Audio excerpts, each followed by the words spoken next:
Bismillahirrahmanirrahim. Assalamualaikum warahmatullahi wabarakatuh.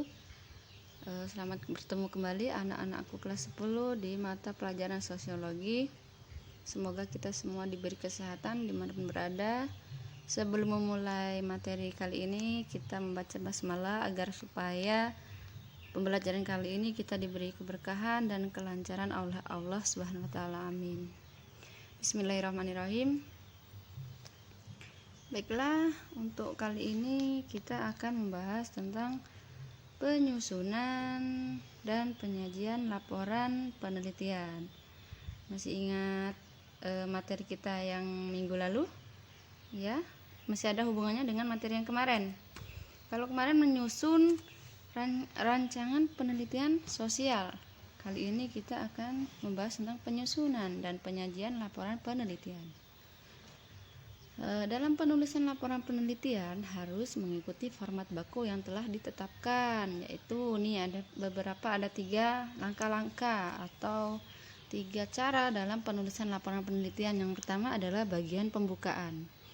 Bagian pembukaan ini terbagi lagi menjadi yang pertama judul. Judul penelitian ini mencerminkan topik penelitian yang dirumuskan dalam bentuk kalimat secara singkat, padat, komunikatif, tetapi jelas dan dapat ditangkap dalam pandangan sekilas.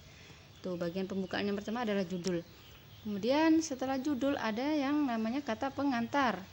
Ini seperti contohnya. Ini berisi tentang keterangan penulis atau peneliti mengenai tulisannya. Ini kata pengantar.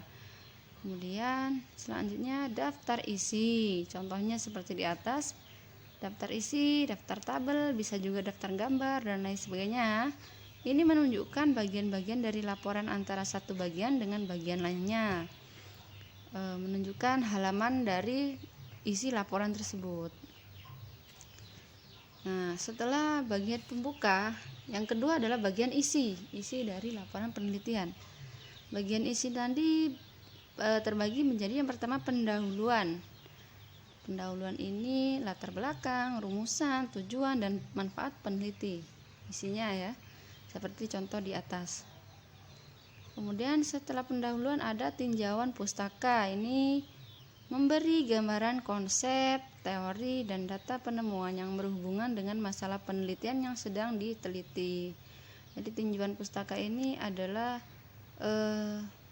materi atau referensi-referensi yang kita dapatkan dari buku-buku, dari panduan-panduan lain yang kita terapkan di dalam penelitian kita. Selanjutnya ada metodologi penelitian. Ini berisi subjek, objek, teknik sampling, teknik pengumpulan data, dan lain sebagainya. Seperti contoh di atas.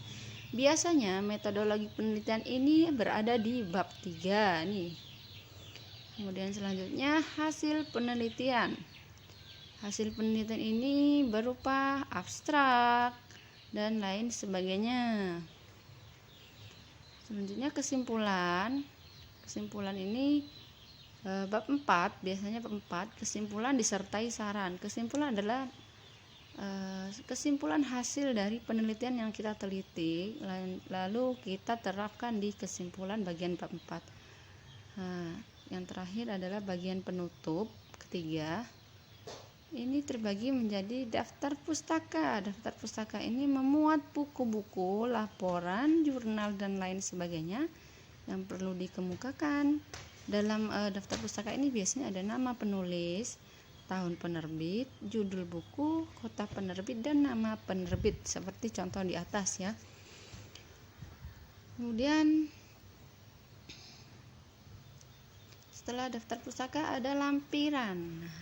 Di balik daftar pustaka ada lampiran-lampiran. Lampiran ini memuat keseluruhan bukti-bukti yang dirasa penting dalam melakukan penelitian. Contohnya tabel, grafik, foto-foto, dan lain sebagainya.